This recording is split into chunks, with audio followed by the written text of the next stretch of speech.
சிறப்புகள் இவ்வளோ இருக்குது. அப்புறம் இங்கே 2-3 கல்வெட்டு இருக்குது, அதையும் படிச்சிருவாங்க. ஏதோ இன்றைக்கி நான் வேறு ஒரு இடத்துக்கு போகணுன்னு நினச்சேன், அந்த இடத்துக்கு போக முடியல.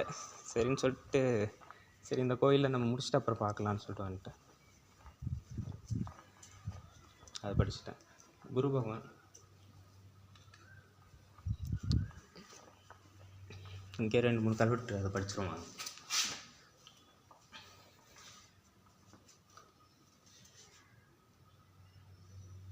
இங்கேயும் திருபுவன சக்கரவர்த்திகள்ங்கிற வார்த்தை கொடுத்து கொண்டான் ஜெயங்கொண்ட சோழவரம். இதுவும் விக்ரம தான். ஜெயங்கொண்ட சோழ வளநாட்டு, அதான் விக்ரம சோழன் உள்ளூர் திருவாலங்காடு உடையார் கோவிலில். அப்புறம் வந்து காடும் வெட்டுடைய மாடும் வெளியும் ஆய அப்படின்னு ஒரு வார்த்தை கொடுத்துருக்காரு. அதுக்கப்புறம் 19,000, ஆமாம் 19,000, அது ஏதோ ஒரு பேர் போல், அது வந்து 19,000 கிடையாது, ஏதோ ஒரு பேர். அப்புறம் உள்ளூர் கிழவன் மராயன் கணக்கான பதில், அது எதை குறிக்குதுன்னு அங்கே சரியாக தெரியல. அப்புறம் இங்கே வந்து அதான் இது எல்லாமே விக்ரம சோழன் காலத்தில் உள்ள கல்வெட்டு நிறைய இருக்குது.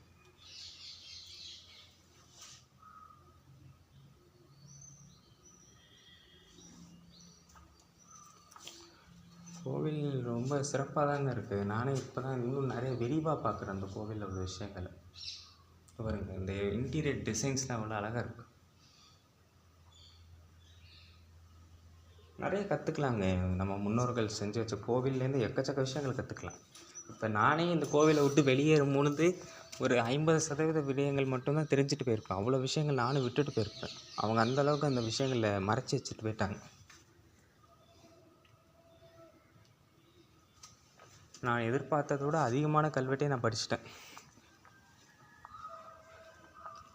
எனக்கு ஒரு வருத்தம் என்னென்னா, ராஜராஜ சோழன் இந்த மாதிரியான சோழர்கள், விஜயாலய சோழன் வம்சத்தில் உள்ளவங்களுடைய எதுவுமே இங்கெல்லாம் படிக்க முடியலைங்கிறது ஒரு வருத்தமான விஷயம். இங்கேயும் கொடுத்துருக்கு ஸ்வஸ்தி ஸ்ரீ. இது என்னது? கலப்பனாறு ஜெயங்கொண்ட சோழ வளநாட்டு, இது வேற நாட்டை குறிக்குது. ஜெயங்கொண்ட சோழ நாட்டு பெரம்பூர் நாட்டு திருவாலங்காட்டு உடையார்.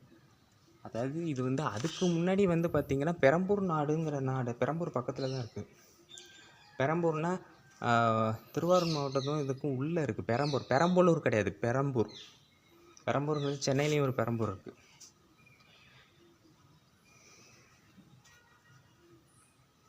ஆமாம், பெரம்பூர் தான் கொடுத்துருக்கு. பெரம்பூர் நாட்டு திருவாலங்காட்டு உடையார், அது கூட சரியாக தெரியல. அதுக்கப்புறம் வந்து ராஜவெல்லான் எழுத்து, இது யாரை குறிக்குதுங்கிறது மட்டும் சரியாக தெரியல. அதேமாதிரி திருவாலங்காட்டு உடையார், இது இறைவன் பேர் திருவாலங்காட்டு உடையாருக்கு திருநாமத்து காணியும் மணிங்களும் திரிபுவன சக்கரவர்த்திகள் சபித்த, அதுக்கப்புறம் சரியாக தெரியல. ஸோ ரொம்ப தெளிவாக இல்லை, அவ்வளோதான் விஷயம். அது எந்த மன்னருங்கிறது ஒழுங்காக குறிப்பு இல்லை.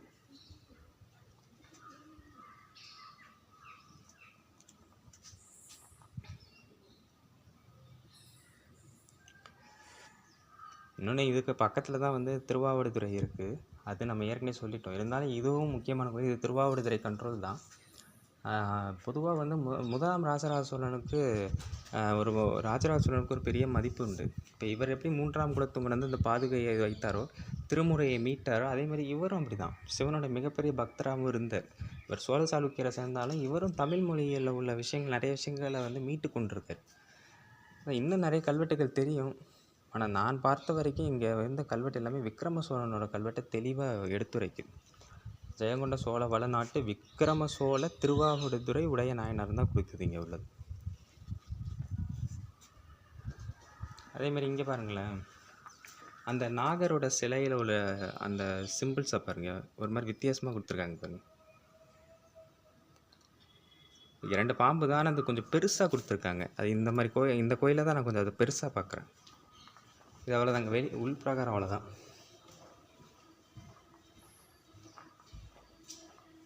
அப்புறம் சோமஸ்கந்தர்,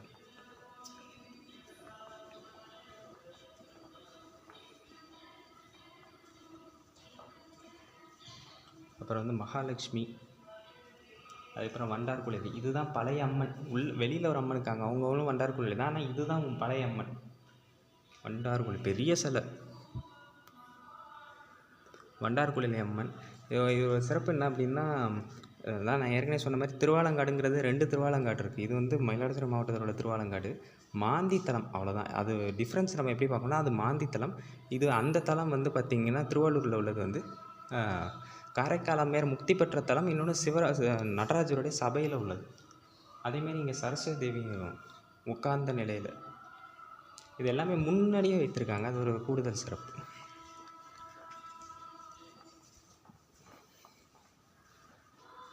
சிற்பங்கள்னு ஒன்று பெருசாக இல்லை. அதுக்கப்புறம் சிவனை தான் பார்க்கணும் வாங்க. அதுக்கு முன்னாடி சில சிற்பங்களை பார்க்கலாம் வாங்க. இங்கே பாருங்கள், ஒரு சில சிற்பங்கள் ரொம்ப நல்லா இருக்கு. பாம்புலேயே வடிவமைச்சு அதில் 2 பெண்கள் ஆடுற மாதிரிலாம் வச்சுருக்காங்க. நிறைய சிற்பங்களும் இங்கே காணப்படுது. அப்புறம் கோமுக்தீஸ்வரர்,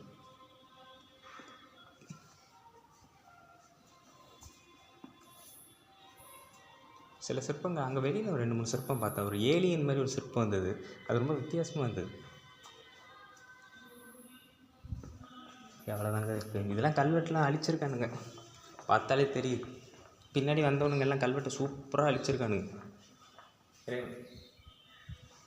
ஆனால் காட்டுறது இருக்கும்.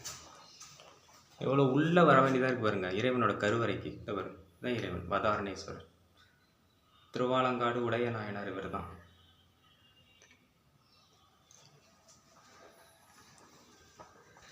ஆண்டவன் உள்ளே அனுமதிக்கலைன்னா இதை உள்ளே வர முடியாது அவ்வளோ சீக்கிரம். அவர் நம்மளை விட மாட்டார். போராடி இன்றைக்கி வர வேண்டியதாக போயிடுச்சு. அப்புறம் இங்கேயும் பாருங்கள் சிற்பங்கள், இங்கேயும் சிற்பங்கள். அப்புறம் இங்கே பாருங்களேன், இது ஒரு சூப்பர் அருமையான சிற்பத்தை பாருங்கள். ஒரு பெண் 2 கால்கள் அப்படியே தூக்கி நிற்கிற மாதிரி ஒரு சிற்பம் வச்சுருக்காங்க. ஆனால் ரொம்ப சான்ஸ்லெஸ்ங்க அந்த மாதிரி சிற்பம்லாம் அமைக்கிறது. அதே மாதிரி இங்கேயும் பெண்களுடைய அந்த நடனத்தெல்லாம் ரொம்ப அழகாக கொடுத்துருக்காங்க. அதுவும் அவங்க ஆடுறது ஒரு பாம்பின் மேலே ஆடுற மாதிரி அமைச்சிருக்கிறது கூடுதல் சிறப்பு. இதெல்லாம் வீரத்தை குறிக்கிறது. அந்த காலத்தில் பெண்கள்லாம் வீரமாகவே இல்லைன்னு சொல்லிக்கிட்டு ஒரு கூட்டம் தெரிஞ்சிட்ருக்கு. அதெல்லாம் உண்மை கிடையாது.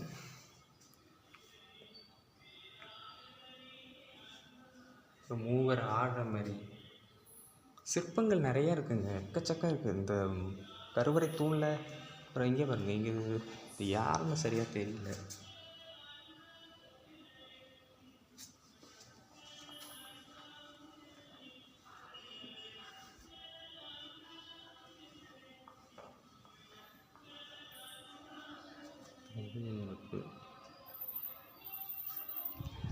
மொத்தத்தில் கோவில் இந்த உள் அரங்கு உள் பிராகாரத்தில் உள்ள விஷயங்கள் வந்து இவ்வளோ தான். நம்ம வந்து இப்போ அடுத்த பாகமாக வந்து பார்க்க வேண்டியது வந்து பார்த்திங்கன்னா வெளிப்பிராகாரத்தில் உள்ளதும், அதில் தான் கல்வெட்டு இருந்தால் அதை நான் இன்னொரு பகுதியாக போடுறேன். இது முதல் பகுதியில் முதல் மற்றும் 2ஆம் பகுதியாக இருக்கட்டும்.